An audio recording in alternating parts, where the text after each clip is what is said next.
ഒരാൾക്ക് നിങ്ങളോട് താല്പര്യം കുറഞ്ഞു തുടങ്ങിയാൽ ചില ലക്ഷണങ്ങളിലൂടെ അത് മനസ്സിലാക്കാൻ പറ്റും. പ്രത്യേകിച്ച് സാഹചര്യങ്ങളിലൊന്നും വലിയ വ്യത്യാസം വന്നിട്ടില്ല എങ്കിൽ ഈ ലക്ഷണങ്ങൾ പ്രകടമാകുന്നുണ്ടെങ്കിൽ ഉറപ്പിച്ചോളൂ, താല്പര്യം കുറഞ്ഞു തുടങ്ങി എന്നതിന്റെ സൂചന മാത്രമാണത്. ഒന്നാമത്തെ കാര്യം എന്ന് പറയുന്നത്, അങ്ങോട്ടായിരിക്കും നിങ്ങൾ എപ്പോഴും ഇനിഷ്യേറ്റീവ് എടുക്കുന്നത്. അതായത് കാണാനായാലും സംസാരിക്കാനായാലും എല്ലാം അവരിങ്ങോട്ട് ടെക്സ്റ്റ് ചെയ്യില്ല, കോൾ ചെയ്യില്ല, അങ്ങനെയുള്ള ഒരു കാര്യവുമില്ല. രണ്ടാമത്തെ കാര്യം എന്ന് പറയുന്നത്, അവർ ഒരുപാട് കാര്യങ്ങൾ ഒളിച്ചു വെക്കുന്നതായിട്ട് നമുക്ക് മനസ്സിലാക്കാൻ പറ്റും. അവർ ഒരുപാട് കാര്യങ്ങളിൽ കള്ളം പറയുന്നുണ്ട്. മൂന്നാമത്തെ ഒരു കാര്യം എന്ന് പറയുന്നത്, അവർ ഒരുപാട് എക്സ്ക്യൂസസ് പറയും നിങ്ങളെ ഒഴിച്ചു മാറ്റി നിർത്താൻ വേണ്ടിയിട്ട്, അല്ലെങ്കിൽ നിങ്ങളൊന്ന് ഒഴിഞ്ഞു പോകണം, അല്ലെങ്കിൽ നിങ്ങളൊന്ന് ഒഴിഞ്ഞു മാറി നടക്കണം. അതിന് വേണ്ടിയിട്ട് എക്സ്ക്യൂസസിന്റെ എണ്ണം വല്ലാതെ കൂടുതലായിരിക്കും.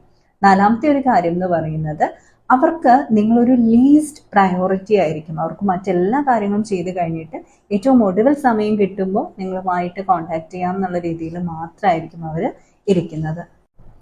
പിന്നെയോ വളരെ റൂഡായിട്ടായിരിക്കും അവർ ബിഹേവ് ചെയ്യുന്നത്. അവർ വളരെ കാം ആൻഡ് ക്വയറ്റ് ആയിട്ടും വളരെ താല്പര്യത്തോടും ഒക്കെ നിങ്ങളോട് സംസാരിച്ചിരുന്നുവെങ്കിൽ പെട്ടെന്ന് തന്നെ വളരെ പരുക്കനായിട്ട് നിങ്ങളോട് മാറുന്നുണ്ടായിരിക്കും.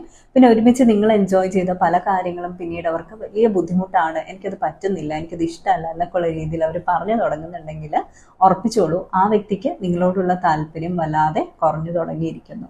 സാഹചര്യത്തിൽ വ്യത്യാസമുണ്ടോ എന്ന് കൂടി ഒന്ന് ശ്രദ്ധിക്കണം കേട്ടോ.